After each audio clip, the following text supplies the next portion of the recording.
This week, we welcome interior designer Bria Hammel to the podcast. Bria Hammel is the CEO and creative director of Bria Hammel Interiors and home decor brand Brooke Lou.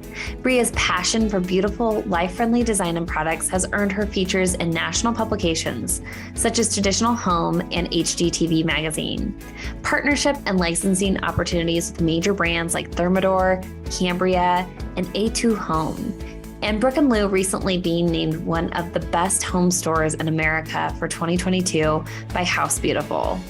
Gail talks with Bria about how she has grown her business in the last 10 years, including her expansion to retail. Learn about her vision and the importance of who you hire, how to leverage a social media presence, and much more on today's episode. Well, I am so excited to have you, Bria. And we have had you in our programs starting back in 2015, which it seems like, wow, I can't believe that's been 7 years ago. I know. And I just remember so well that you were pregnant.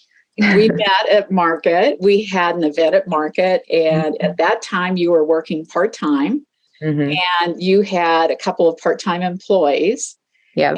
And you were just at a very new place in your business. So I think back to that time and where you are now, and I'm just in awe of what you've accomplished. And I just would love to hear, when you first came to us then, what was it that brought you to us? Why did you reach out? Yeah. So I think the biggest thing was that I have always been a person that wants to grow organically and not push. People always ask, like, what's your end goal? Where do you feel like you'll be when you're like, I've made it? And I don't know that exists for me. I just know that when I do things, I like to do it right. So when I started the company, I thought I wanted to have a flexible schedule. I wanted to be my own boss. I wanted to be able to work as little or as much as I like. And so that's kind of what drove me away from I used to work at Ethan Allen and Thomasville. So I was kind of in retail design and managing those stores. And it was a lot of working every weekend, working on holidays. And I just knew I wanted something different. So when I started the business, I kind of just decided one day that I was going to go out on my own and try it out. And I was lucky enough that I had a lot of really great clients in the beginning who referred me, and it kind of just started quickly snowballing into becoming a legit business. So I hired some people. And I think when I reached out to you guys, I was in a place where I knew that I had potential to do more. But I also didn't want to do it the wrong way.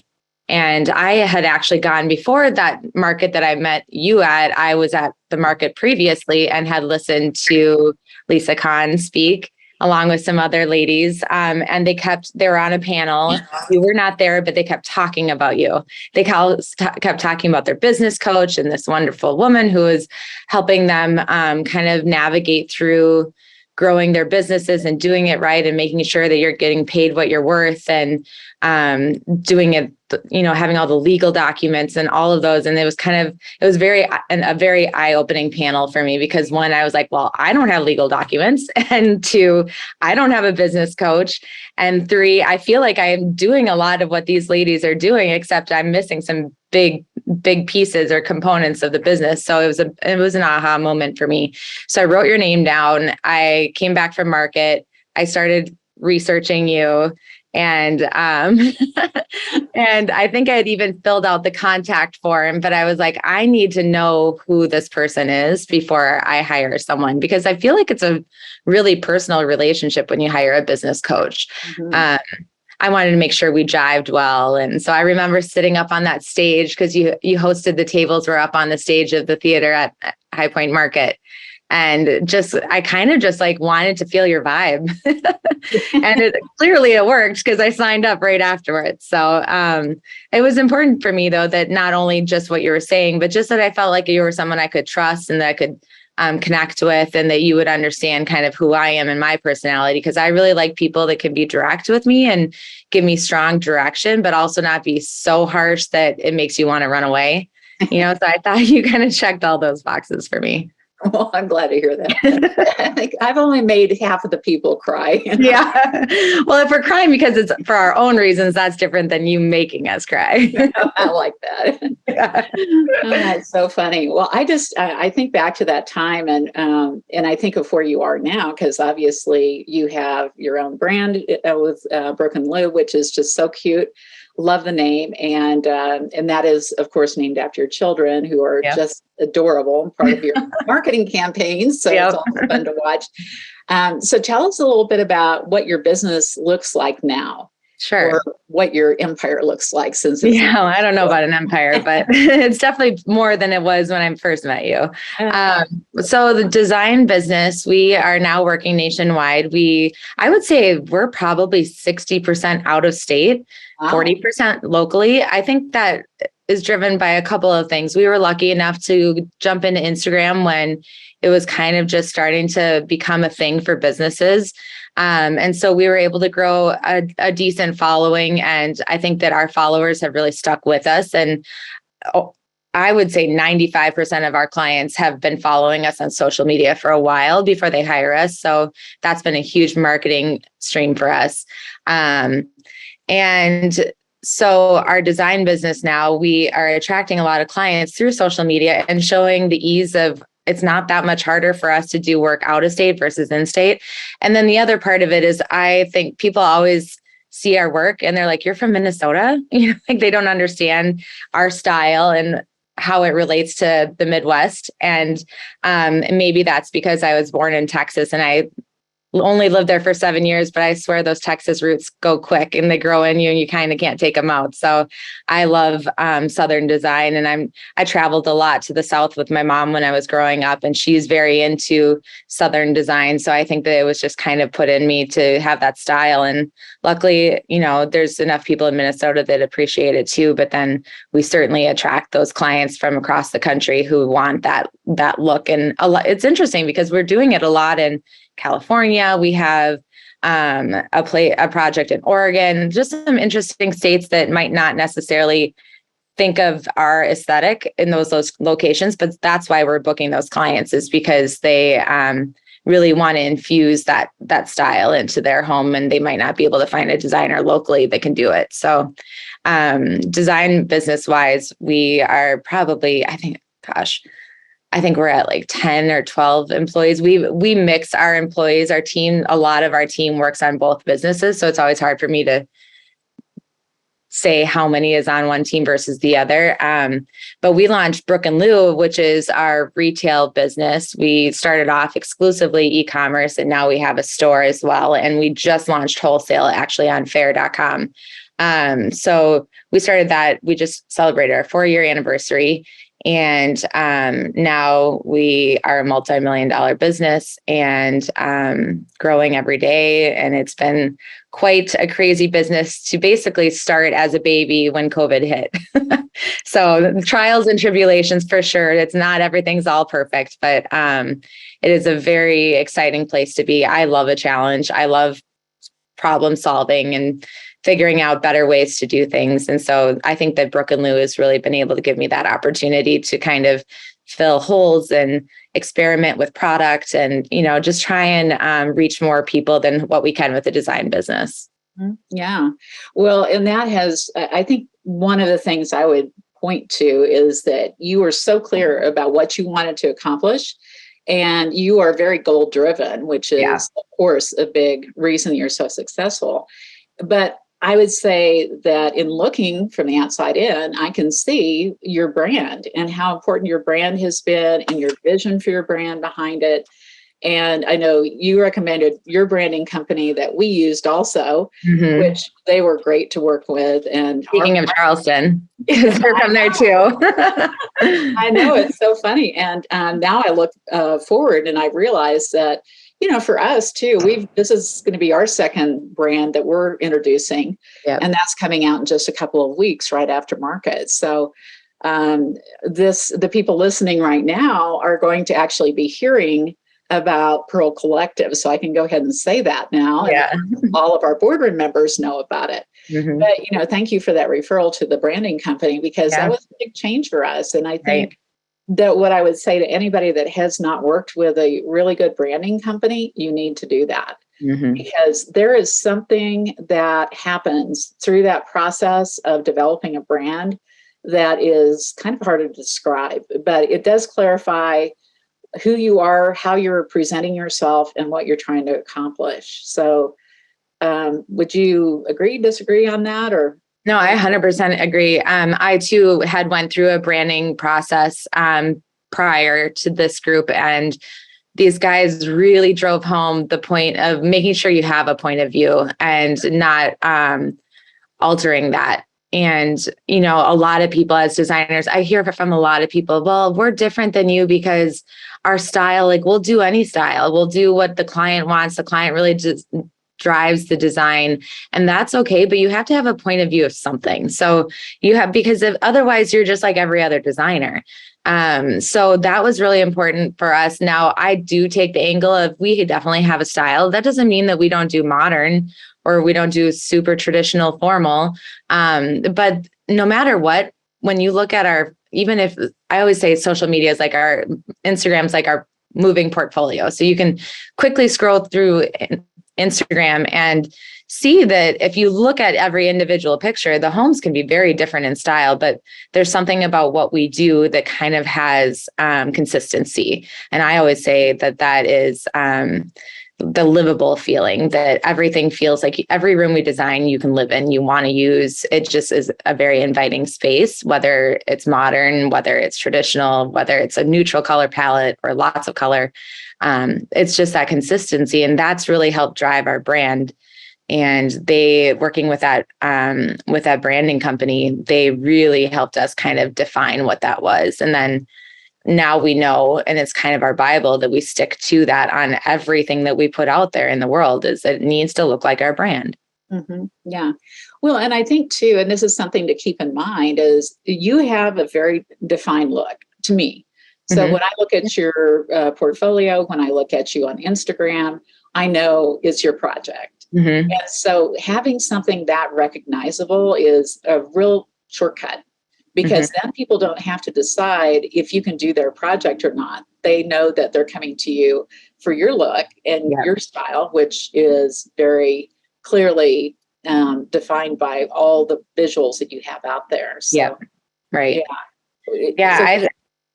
one thing I would just say is, again, to those people that say that, you know, they kind of do everything for everyone, I would just take one step back and say, well, do you enjoy that? Because one of the reasons why we stuck to this style is that it's what we love to do. And it's what, when we see our work or we see that design presentation laying out, it's like you kind of lose your breath. I want to do only projects that that give us that kind of like step back where you're just so excited about it and it just feels so beautiful to you. And for me, that was just really important to us. So I decided I can't be everything to everybody. And, you know, we just kind of made that our thing. And it's hard to say no to business, especially when you have the goal of growing. And, you know, so once I kind of took that lesson of like, I'm okay saying no. I'm okay if I'm not the right designer for every client that reaches out to us. But in the end, that means that I'm doing work that I'm really passionate about and my team's really passionate about. And so it's worth it to us. That's great.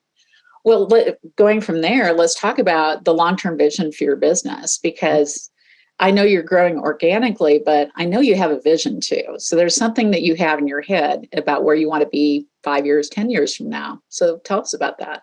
Yeah. I mean, I wouldn't say that I have, like, it's a number thing. Like, I need to do this much in sales, or I need to have this many employees.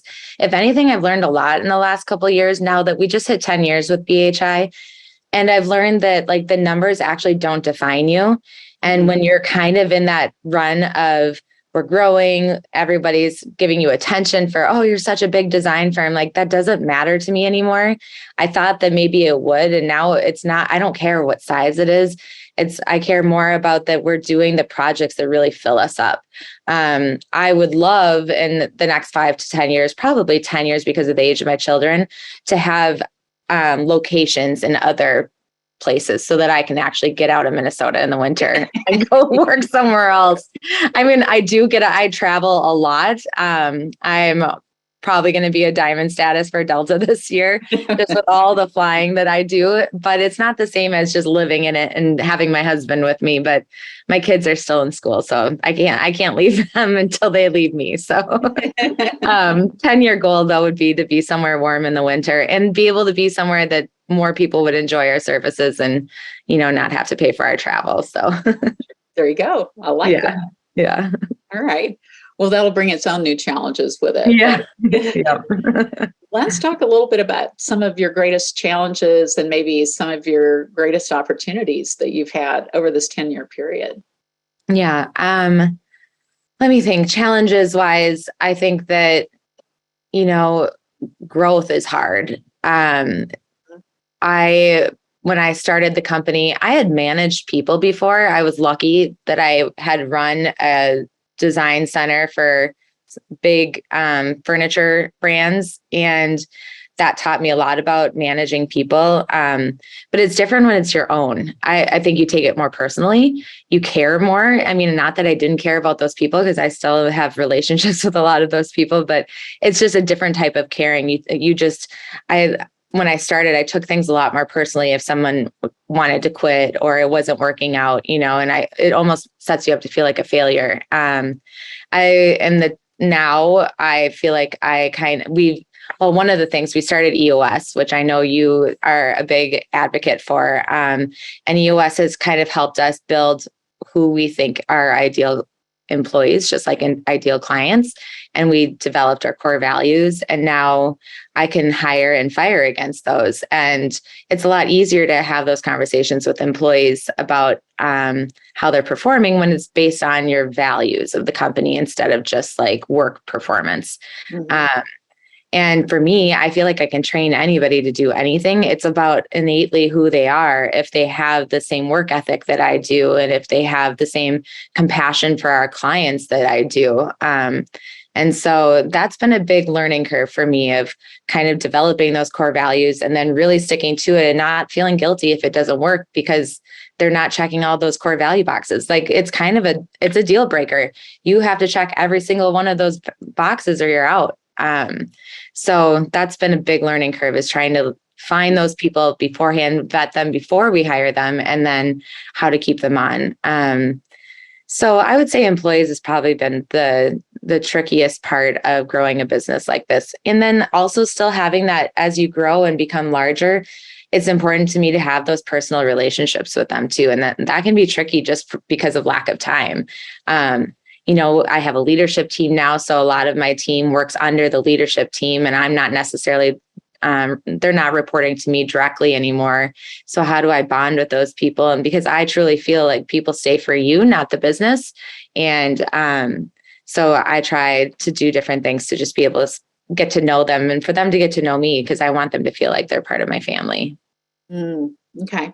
So that's a big chunk. And of course, employees are probably one of the biggest challenges overall. Mm-hmm. Just finding the right people, compensating them correctly, motivating them, correcting them.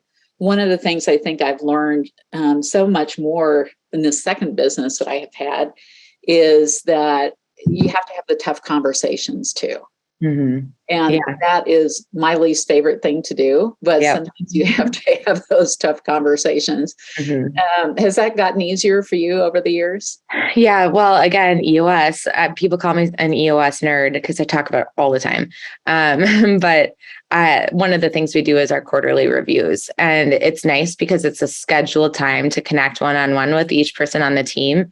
And it takes some of that awkwardness out. Of course, we have more conversations than that, but every 3 months, it actually comes up really quick on you when you are a busy company. So it's nice because it's just a check-in. And most of the time, I have a really great team, so I'm really lucky.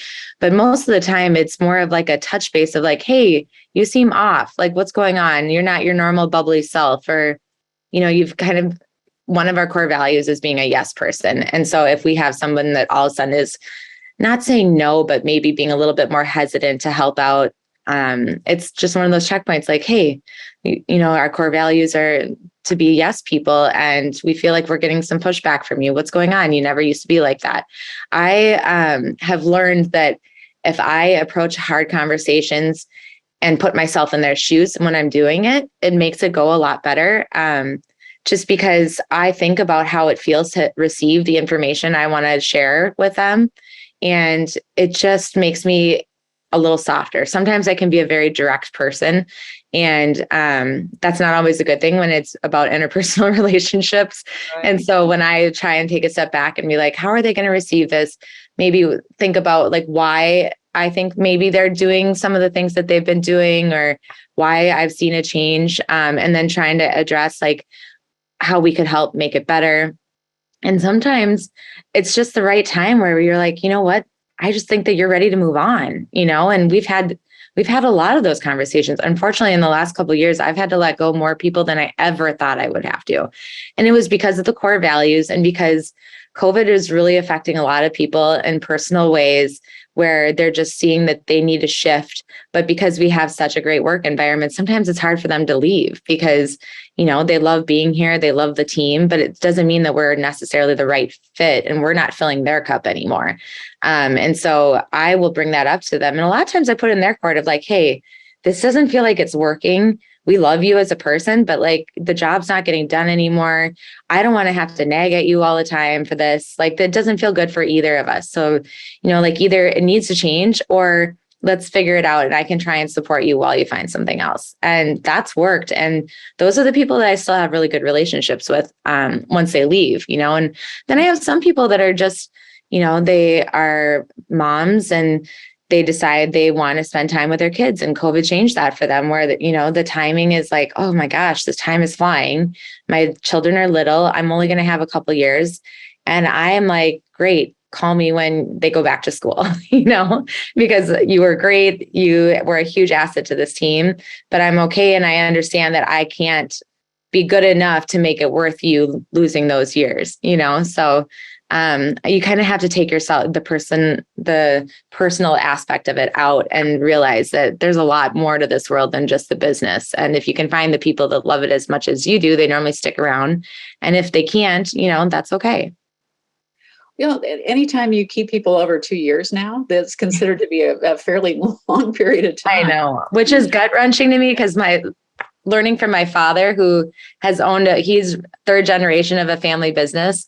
And he has employees that worked for him for 45, 50 years. Wow. And so when I have someone, I'm like, Dad, so-and-so celebrated their 5-year anniversary. He's like, great.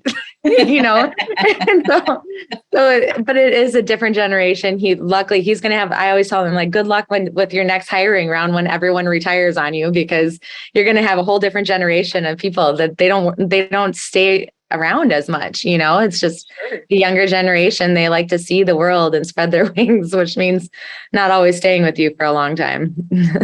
Yeah, it's so interesting because our age range is 19 to 71. Yeah, so right. That is the age group of our company. Awesome. I love that. A whole bunch of people over 60. Mm-hmm. And I keep thinking, I ask them every single time I talk to them, okay, are you still happy? Are you going to stick around? Right. What is your plan? Yeah. And honestly, I love the fact that if you do have older people on your team, they're probably going to stay with you longer because 100%. They really don't have options. Yeah. So something to think about too is that that's actually an advantage. And I also love having the fresh people on the team too, having the younger group because they really get the social media and all the different things. Yeah, I think that having the mix is really important. And we do span, we have people from their 50s to, I don't know if I have, between our store employees, we definitely have people that are in their teens still. So I think that just having that mix makes it exciting. I think all the ages really appreciate each other and what they can learn from each other. And it just makes it a really fun atmosphere. That's great. Well, speaking of which, what do you think about your kids? Are they going to join your business in the future? Oh my gosh. I don't know. So I've always been one to not force my children to do that. My parents were really good about that of not, my mom's a doctor and my dad has a family business, and neither of them told me that I had to do something or really even pushed me to do something that was similar to what they do. With that being said, my mom's passion was always interior design. Her dad was one that told her she had to be a doctor and that she would never make money as an interior designer. He was a banker, so he cared a lot about that. So I think that I learned to do this because of her passion, which was kind of fun. And I certainly have a lot of things that have come into my business because of what my dad does. And he's a huge mentor to me. And he was the very first person that ever introduced me to EOS. So he's been doing it on his business for a long time. So they don't have influence. They didn't force me, but they certainly influenced me. And I hope to do the same with my children. I think that I'm seeing just like what they're interested in school is definitely relatable to engineering and architecture. And my daughter is now saying that she is part owner of Brooke Lou since it is named after her. And she's the first one. So even though she's the youngest. So right now she said she shows that she's going to be interested in it more so than my son, but we shall see. She told me that Katie and Taylor, two of my employees, have been with me for a long time, that they will own it first. They will be her boss. And then when they decide to retire, she will take over. So we shall see, but it's funny to hear them talk about it. Not bad. How old are they now? Louis just turned 10 and Brooklyn just turned 7. Oh my goodness. Yeah. Yeah, it's so hard to believe. Well, she wasn't even on the planet. I know. She was in my belly. Yep, she was in your belly. Yep. My first Genius Exchange and boardroom. Well, she was 8 weeks old, I think, at the Genius Exchange. Right. Oh, crazy. That was crazy. At least you made it, which is great. I know. Yeah.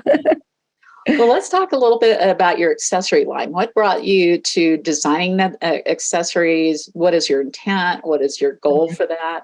Yeah.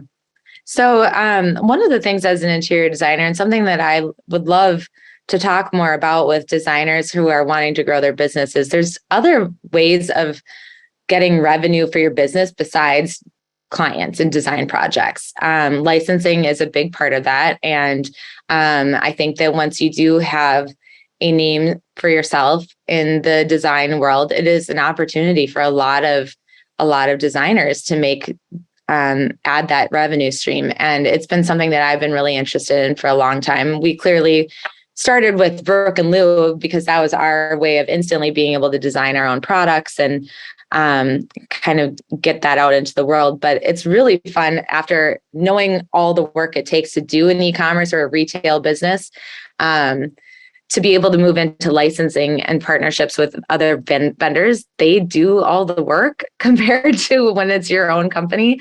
So it's been really fun and it feels kind of like a breath of fresh air for us. We partnered with the two home, it was in the beginning of COVID is when we started the relationship and started talking about our vision for the line. Stacy, the owner, is incredible and so much energy and has we have very similar taste and inspired by a lot of the same things. And so it's been a really fun project to work on together. But when we started, I think I felt like there was a hole in the accessory industry of product that looked vintage, but was new.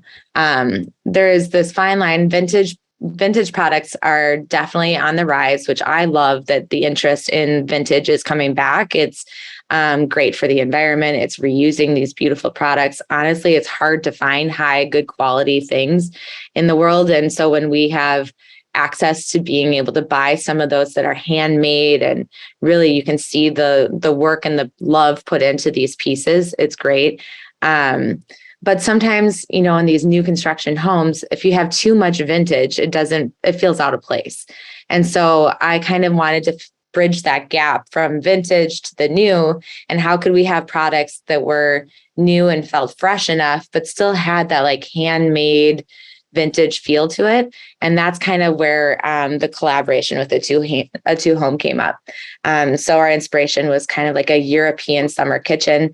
And we wanted pieces that felt fresh, but timeless. I didn't go crazy on the color scheme. The color scheme is if you look at our branding, it's very in line with just everything we put out there. A mixture of cool and warm tones. And the pieces are almost perfect, but not. They're hand glazed, and you can tell that they're man-made. And it just has that, it has that perfect bridge between the old and the new together. Mhm. What are you looking at besides that particular line that you came out with at the last market? Are you looking at some other types of products? Yeah, I mean, we're always talking to people about licensing. It has to be the right fit.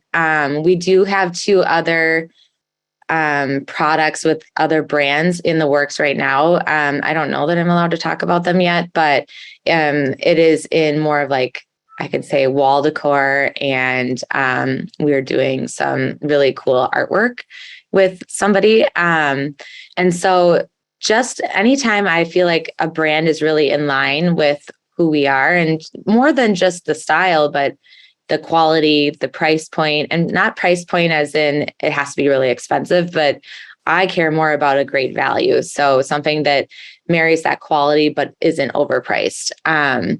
And so if they're checking all of those boxes, and honestly, if they're excited to work with us, I'm not a big person on pushing brands and, pushing hard to get them to work with us. I am more of the, if they like us and they feel like we're a good fit, then that feels better to me than, not saying begging, but, just making sure that they're as excited about it as we are. So it takes a while. And these partnerships, I would say like 2 years minimum to really get a product launch out there. By the time you start with the inspiration and then designing the products, getting the samples, and then actually getting the product built and on at market for people to see. So it's a long process, but it's a really fun process.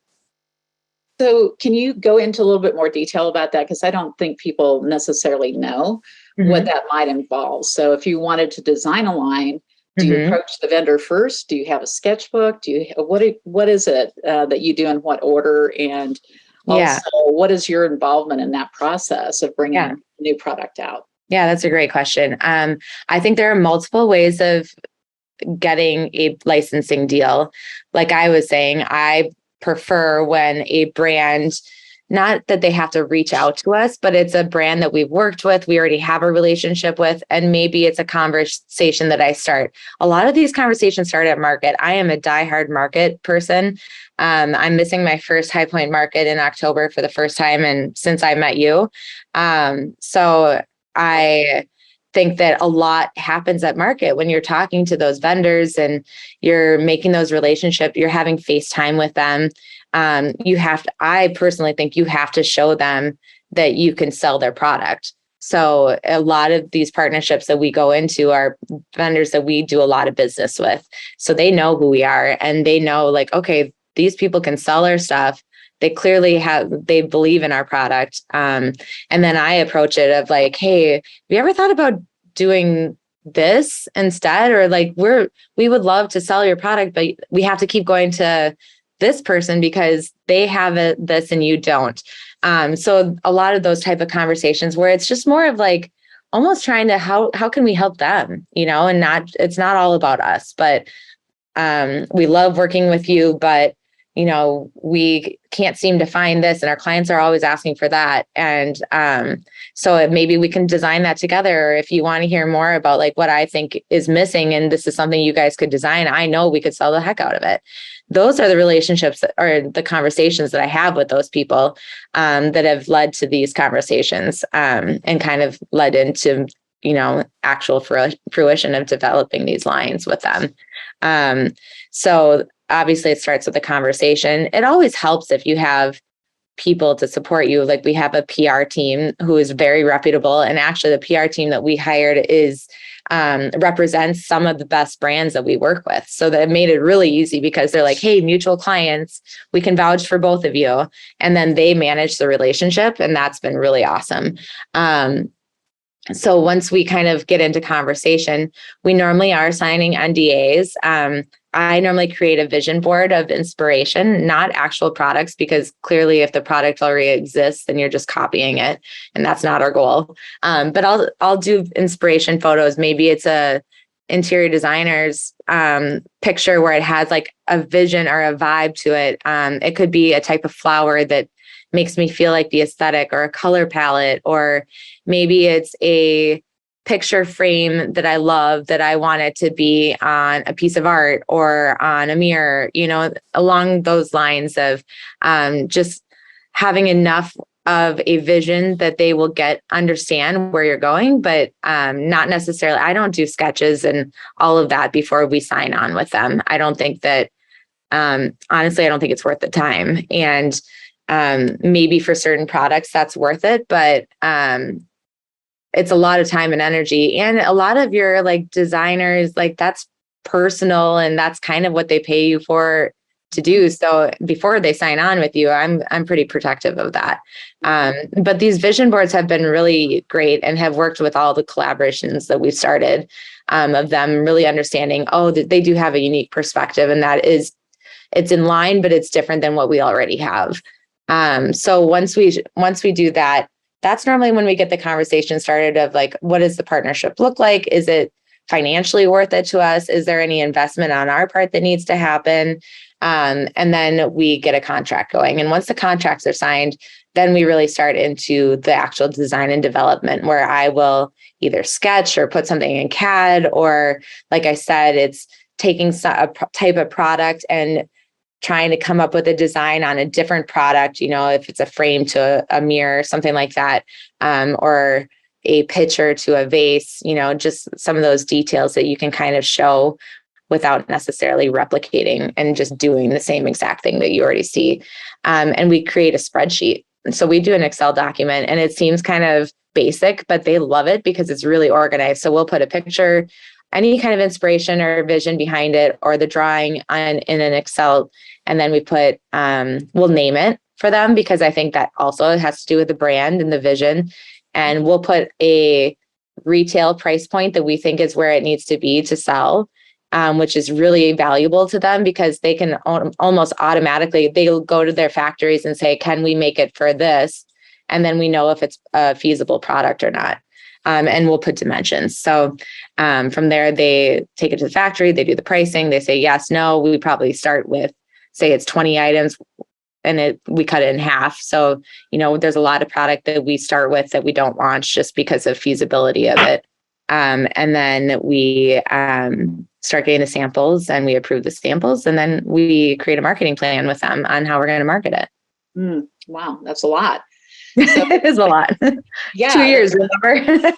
Exactly. Yeah. So it sounds like that's almost at least a half-time job in addition to everything else you're doing, right?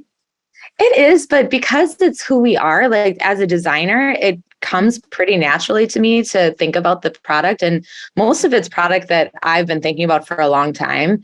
So as long as you're an organized person of like, okay, I'm designing this vase, we know that our stems and our kitchens where we put this vase typically needs to be this size. What's another vase that we really like the dimensions of? Take those dimensions, put it on the spreadsheet. Like you don't have to, it's not that you do it quickly, but you don't have to overthink it and like him and ha on every single detail, because a lot of times I say what's ideal. They say, okay, we can do that, but it actually needs to be this because of X, Y, Z, and so there's some back and forth that way. But as long as you have organized thoughts and you have great communication, then it doesn't have to take up all your time.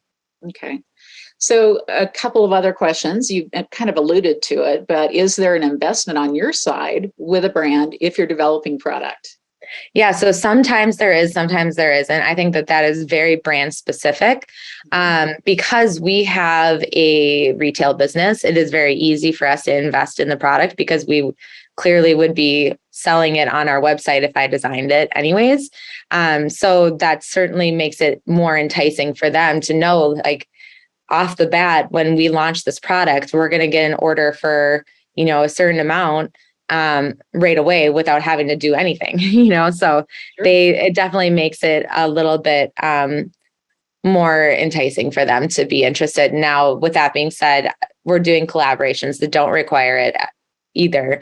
But for us, because we can, it's just kind of like a given that we're going to order the product if I'm designing it. Okay. And then with that, are you also getting some sort of a royalty on this? Is that typically how they're doing it? And Yep. What's a range or a percentage that people can expect? Yeah. So we kind of set a range of like, what is our minimum of what we would do to make it worth our time. And clearly we're not putting a maximum on that. Like we'll take as much as they want to give us. 100%. Yeah. But we definitely have a minimum threshold. And then I am very careful about throwing numbers out there. I like to hear what they do first, because why say a number and then it's lower than what they normally do? Of course, they would take you up on your low number.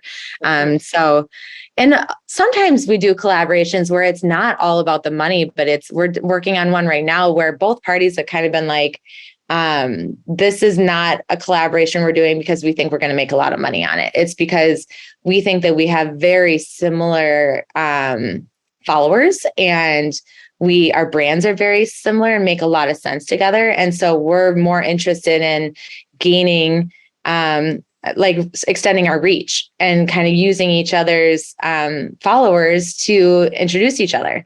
And so that collaboration is more of an exclusive. It's going to be a limited series. So anytime you do a limited series, you're not going to make a ton of money on that because it ends, versus most of our licensing partnerships. The goal is for it to live on for a long time and you get royalties for the lifetime of that product.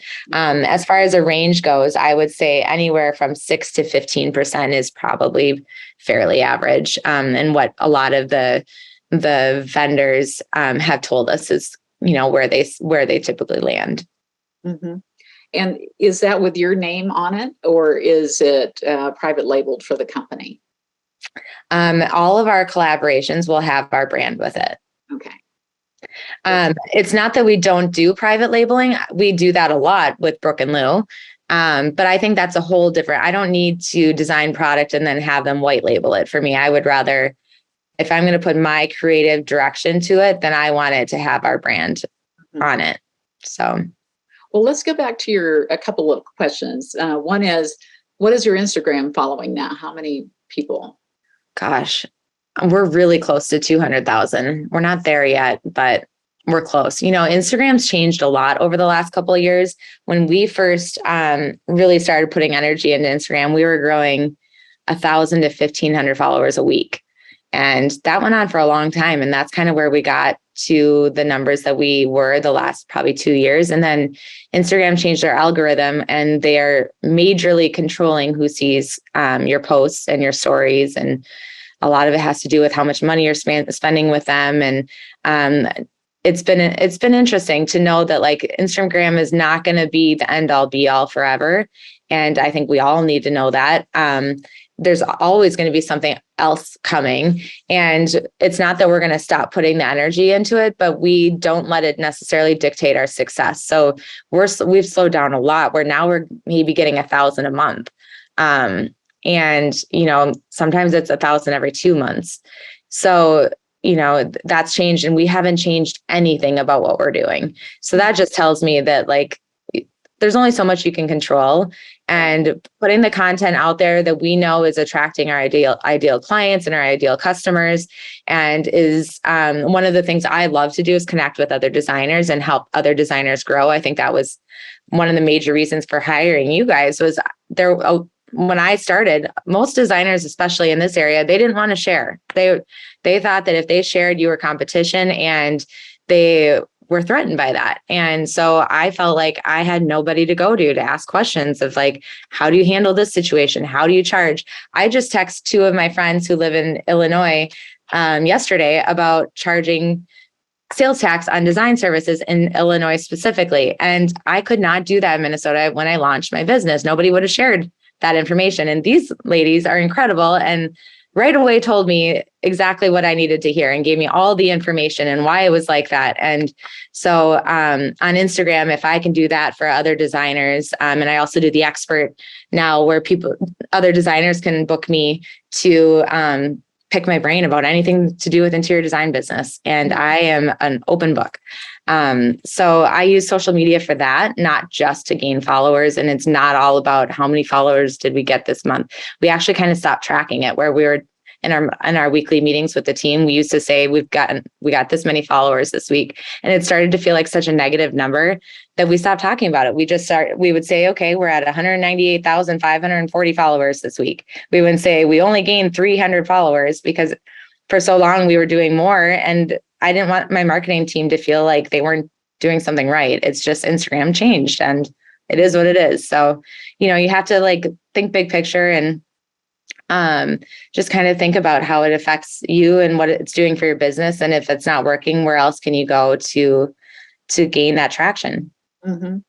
Well, you've also done some other things really well as well. And of course, Instagram can't be hurting you because for one thing, that is a big following to take to a vendor and say, hey, I've got 200,000 people that are following me. So you've got a lot of loyal followers that'll buy your product. Right. Yes. And, between both brands, so we have 72,000, I think, on Brooke Lou, and it is a different following. I can't tell you how many people follow Brooke Lou and we'll say finally someday we'll message us and be like, I had no idea you guys were part of Bria Hammel Interiors. And we're like, how did you not know that? And vice versa. People that follow Bria Hammel Interiors and they're like, we had no idea that you guys were part of Brooke Lou. So it is definitely a different following. And so really when you add even across your platforms, talk about all the numbers. You don't have to just talk about Instagram, but if you have a great Facebook following, that's great. Probably a different audience than on Instagram. If you have Pinterest is one that I'm telling you, it's been around for a long time, but it's up and coming again. And we are getting a ton of traction. We're making money on Pinterest now. And, I am seeing more and more people when they fill out our intake form on our website who say they found us on Pinterest. So don't give up on some of those older platforms because they're constantly reworking who they are and what they're doing for us as well. So Pinterest is one that we've been really excited about more recently, where they've just put in some really cool features for businesses where you can actually be profitable and create content for them and they pay you for it. And then a lot of clients are seeing us on there now too. Well, you also are a brand ambassador, aren't you? And that's a paid type of activity. Yeah. And that is something that I think that you could do without having a ton of following, if you can just prove that you have a very loyal following. And we think outside of the box when it comes to brand ambassadors. Like we've been a brand ambassador for Design Manager for a couple of years now. And a lot of designers would be like, I never would have thought about that. But for us, the accounting software is a very expensive software we use, and we can work deals with them, where it doesn't have to be they pay us, but maybe they're not charging us for things. So just think about those relationships too, of where you can save your money on overhead, which again affects your bottom line. So it's like you're getting paid. But we can speak very wholeheartedly about how their system works and what it's done for our business. And we spend part of that partnership is us trying to help them create new things that make them better. And, because of me being in boardroom for so many years and hearing about other platforms, I can tell them like, here's what people love about the other platforms and what you guys are missing and why, even though I say how great you guys are, they're not switching, so trying to really help these brands out to be better is a major reason why they partner with us for brand ambassadorships. Mm-hmm. Yeah. So what you're telling me is that the relationship piece is really a big driver for you in your business.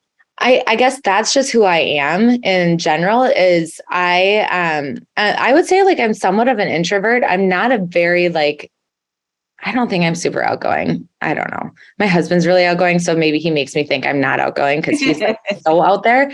But I think that what really matters to me now is relationships. And so when I can bring that to work with me, and I really care, I love just like business in general. So if I can help other people with their businesses, that's really exciting to me. So when I can take that to the vendors and support them, and I love to ask our vendors, like, who's your best area or who's your best client in this area, and then I always tell my team, like, you guys, if someone's above us, like, we have to beat them next year. Cause I'm just like really driven about like doing the most sales for them and if I'm passionate about their brand, then I love to like be their number one, so that's an easy thing to bring to them too. Then if you are their number one customer, to say, okay, like, we know that we do the most volume for you guys. How can we do more? And how can we talk about you guys, and how can we spread the word about how great you guys are? So, I'm very passionate about that. Mm-hmm. Well, you're speaking their language. That's what they want to hear, is that somebody wants to help them grow and wants to help them make more money, because who wouldn't want that? Right. Exactly. Yeah, exactly. Well, you have to join our coaching team then. I know someday it is definitely in my back pocket. I just want to make sure anything we do, you want to make sure that you have the time, because, all of these things that I'm talking about, it's not like I do all these things every day. Mm-hmm. It's like we work on a project, and because of EOS and our rocks that we have, it allows me to kind of break it up into chunks, and I have a focus, and I spend a lot of time and energy on those projects at that time. And then they kind of take care of themselves for a while, or I have a team that can help continue it and, sustain it so that I can move on to the next project. But you never want to do any of these things without knowing that you're going to do a great job for them. I mean, if you do it once and then it flops, they're never going to hire you again to do it. So just making sure that you have, you're passionate about it, and that you have the time and energy to put into it. It's really important. Sure. I want to go back to talking about your PR firm. So it seems as if you've made a really good choice about who you're working with. And was the fact that this particular PR firm was working with a lot of the brands that you wanted to work with, was that part of the criteria for selecting them? So I don't think it was the reason why we picked them, but knowing that they worked with brands that we were very inspired by and had been watching and felt like they were doing a great job with their business, definitely was kind of it's what sealed the deal for us. Like, okay, we know that this company that we adore and we love what they do, and we're seeing them everywhere, and they're a newer company. And then we found out that this PR firm is the same PR firm that they had, then like, well, clearly they are doing a good job for them, because we've been seeing that. So, I don't think it's why we picked them necessarily. We did meet them through a collaboration of a partner working with one of the vendors. And that's how we got to know them. So that was maybe lucky for us that we were able to kind of see how they work on the other side of it, which is important to me. When we contract anyone out, there's still a major representation of my brand. To me, they have a Bria Hammel Interiors or Brooke Lou signature, and it is really important to me that I feel like if I wanted them to, they could really just plug and play, be in our office and fit our core values. So this company checked all those boxes for us, and really has been, they have the same work ethic, the same morals. They understand that the world is changing and the markets are changing and business is changing, and they're willing to ebb and flow of our craziness of, we need to push really hard right now, or, oh gosh, things are slowing down, we need to back off, and, so it's just finding that brand, finding that company that was willing to work with us the way that we work was really important. Mm-hmm. Okay. Well, there are a couple of other questions, and I'm going to save one fun one for the very end. Okay. Now, these aren't all fun, but what would you tell people that are trying to grow a successful business based on your experience looking back 10 years? What would you do differently? What would you definitely do again? I would say that the biggest thing, I think, and it's hard to do, but I think if you really spent the time digging in and working with you, I know you can help people to do this, is understanding what success means to you. Because a lot of times, especially with social media and getting exposure in the world, you can let those people and those influences dictate success. For example, you aren't successful until you have 500,000 followers on Instagram, or now it's like you aren't successful until you have millions of followers on Instagram. Is that really what defines you? And like, what does that mean if you do have those followers? So to me, when I started, I kind of got sucked into that, like, well, as long as we are getting featured in the magazines and as long as we're growing our followers and as long as we're, have our face on everything, then that means we're successful. But once I stood back, I'm like, that doesn't feel like success. To me, success is having employees that have been with me for a long time. To me, success is having my team tell me that we're the best place to work, or that our clients say, I've never worked with a design firm like you guys before, where you care so much about what you're doing and you're excited about it and you're comfortable to be around. And we don't feel like we have to be these people, that we can just be who we are. Success to me now is, what kind of projects are we working on? I tell every designer this, and I just did this today. You watch other designers post on social media a new project they're working on, and you're like, oh my gosh, if only I could get a project like that. And then I took a step back and I was looking at one of the projects that we're working on, and I was like, if I saw this on somebody else's social media, I'd be like, if only I could get a project like that, and you're like, what am I even talking about? We have those. It's so easy to get sucked up in like what everyone else is doing. So you really have to take time to take a step back and look at all of what you've accomplished and set goals of what you want to do. But I would say set goals on things that you can actually control, not things that are kind of outside your control. And a lot of that has to do with publicity. You can certainly submit every one of your projects to all the magazines, but do you have control that they pick it up? Not really. Do you have control that your client feels like you gave the best experience ever to them? You do have control over that. Mm-hmm. So just putting a focus more on the things you can control instead of the things you can't. Love that. Well, I promised you a fun question at the end. Okay. This is, after knowing you for a few years. Yeah. I just think back on one of the things that I just admire, and I can't imagine doing this myself, but it's you taking pictures of everything that you buy and putting together your outfits and having pictures of these. I want you to share a little bit about that. You're really revealing all of it, Gail. Gotta pick something fun, right? Okay, this is definitely my OCD in me, but also like people always ask me, how do you do all of this at one time? And it's because I do crazy stuff like this. Yeah. So when I shop, I use Pinterest. I have private Pinterest boards. I have one called What's in My Closet, and I have one called Bria's Shopping List, and it's recently purchased and want to purchase. So a couple of things. I have that shopping list is my boards of when I see something on social media or on Pinterest or I'm online or even I'm in a store and I really like something, I quick find it online and I pin it to the board of what I want to buy. Because a lot of times I'm an impulse buyer and I buy things that I don't actually want. So I force myself to put it on those boards so that I can look at it. I'm like, do I really love that a week later? Yes. Okay, then I'll order it. But then also, I put recently purchased so that my team can see what I've been buying, because we share a lot on social media of what I've bought on Amazon, or we have what's called our Friday 5 of like things that we've purchased. So it makes it easy for them to keep it authentic when they're posting on social media that it's stuff that I actually buy. So they can pull it from that board. And then my closet board, I have a board, it's a private board, and it has every item that I own in my closet, a picture of it, organized by the type of product. So if it's pants, it's shorts, purses, sunglasses, jewelry, jackets. I can't believe I'm talking about this right now.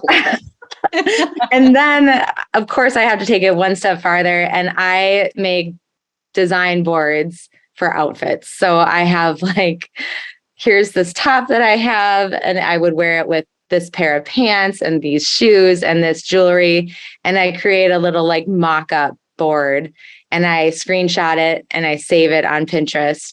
And that is how I can travel every single week and pack in 15 minutes, because I can just pull up those boards and say, okay, I'm going to High Point. I know the weather's going to be this. So I'm going to pull this outfit, this outfit, this outfit, and this outfit, pack it, throw in the suitcase, and I'm done. And it's so OCD, but I do it for everything. Like I have a going out board, or I have a panel board, or I have one right now. The reason why I'm missing High Point Market is my best friend is turning 40 and she has a really crazy surprise trip planned for a very large, she doesn't want me to disclose how many people, she's not telling everyone how many people are going, but it's a large amount of people who are going, and she's taking us on this trip. And she's told us the type of weather it's going to be, but not more than that.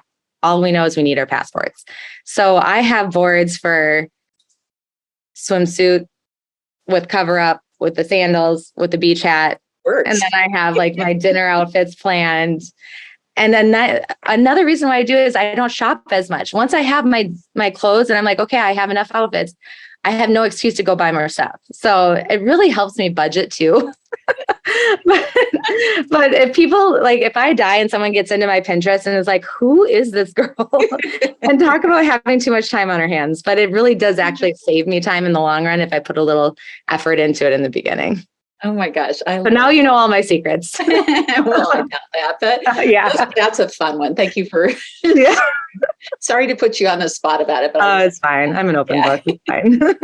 All right. Well, we'll wrap up the podcast. And what I'd like to ask you is, how can our listeners find out more about you? And certainly your accessory line, Brooke Lou, just share all that. So I would say social media is definitely the quickest way to learn about all of our brands and how they're connected.